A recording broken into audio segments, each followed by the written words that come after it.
बहुत समय पहले की बात है। एक व्यक्ति जिसका नाम गोविंद था, वह अपने जीवन में अध्यात्म सहित कई महत्वपूर्ण ज्ञान प्राप्त करना चाहता था, ताकि वह अपने जीवन को अच्छे से समझ सके और किसी भी प्रकार की स्थिति या परिस्थिति उसे परेशान न कर सके। वह जानता था कि केवल महात्मा बुद्ध ही उसकी सहायता कर सकते हैं। महात्मा बुद्ध से ज्ञान प्राप्त करने की उसकी इच्छा बहुत तीव्र थी। तो इस तरह ढेर सारा आध्यात्मिक ज्ञान प्राप्त करने के बाद अपने जीवन को बेहतर और सुखमय बनाने की चाहत में गोविंद महात्मा बुद्ध के पास पहुंचा। गोविंद ने हाथ जोड़कर बुद्ध से कहा, हे बुद्ध, कृपया मुझे अपना शिष्य बना ले। मैं आपसे बहुत सारा ज्ञान सीखना चाहता हूँ, ताकि मेरा जीवन बदल सके और मैं अपने जीवन में आगे बढ़ सकूं, अपने जीवन को बेहतर बना सकूं। बुद्ध ने उस व्यक्ति की ओर देखा और कहा, वत्स, यदि तुम मुझसे शिक्षा लेना चाहते हो या मुझसे कुछ सीखना चाहते हो तो तुम आज से 10 दिन बाद मेरे पास आना। गोविंद 10 दिन बाद वापस लौटा और दोबारा बुद्ध के पास आया और बुद्ध से बोल, हे बुद्ध, अब 10 दिन बीत गए हैं, कृपया मुझे शिक्षा दे। बुद्ध ने कहा कि तुम यदि कुछ सीखना चाहते हो तो तुम 10 दिन बाद आओ। ऐसा कई महीनों तक चलता रहा।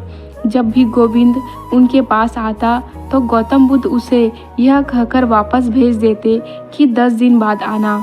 आखिरकार गोविंद का धैर्य टूट गया।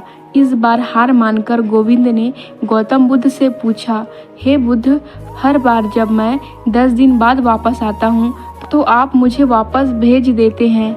मुझे आपके ज्ञान की बहुत ज़रूरत है, कृपया मुझे सिखाएं, मैं कुछ सीखना चाहता हूँ। तो बुद्ध ने उस व्यक्ति से कहा, ठीक है बेटा, पहले जाकर एक गिलास पानी ले आओ। गोविंद उनके कहे अनुसार एक गिलास पानी ले आया। इसके बाद बुद्ध ने कहा, और एक गिलास पानी ले आओ। वह उनके कहे अनुसार पानी से भरा एक और गिलास ले आया। महात्मा बुद्ध ने कहा, पहले गिलास में थोड़ी मिट्टी डाल दो। गोविंद ने बिना कोई प्रश्न पूछे वैसा ही किया जैसा बुद्ध ने कहा था। मिट्टी डालते ही पहले गिलास का पानी पूरी तरह दूषित और गंदा हो गया। अब महात्मा बुद्ध ने गोविंद से कहा, पहले गिलास का पानी दूसरे गिलास में डालो। इस पर गोविंद बोला, महाराज जी, यदि मैं ऐसा करूँगा तो पहले गिलास का पानी न केवल गिरकर बर्बाद हो जाएगा बल्कि गंदा भी हो जाएगा। पहला गिलास पहले से ही पानी से भरा हुआ है, वह दूसरे गिलास का पानी कैसे रोक सकता है।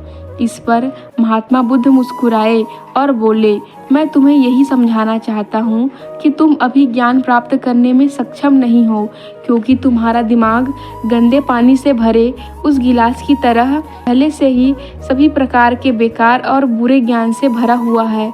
तो ऐसी स्थिति में मेरे द्वारा दिया गया ज्ञान आपके मन में कैसे समा सकता है। यदि मैं ज्ञान देने लगूंगा तो वह ज्ञान न केवल व्यर्थ चला जाएगा बल्कि प्रदूषित भी हो जाएगा।